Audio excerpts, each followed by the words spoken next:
今天给大家做一个牛油果烘蛋。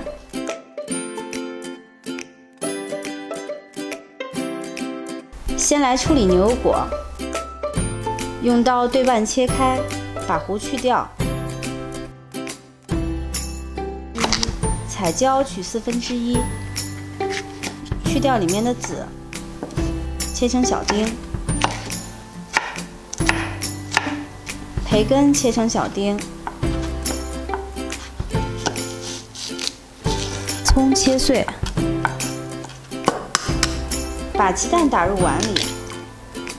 如果担心蛋液会流出来，我们可以先用勺子把一部分牛油果肉挖出来。把牛油果摆在烤盘上，鸡蛋打在里面。倒的时候大家稍微小心一点。放上培根、甜椒粒，撒点盐、黑胡椒，放上奶酪碎。 撒点葱花，把牛油果放入烤箱，200度上下火烤15到18分钟。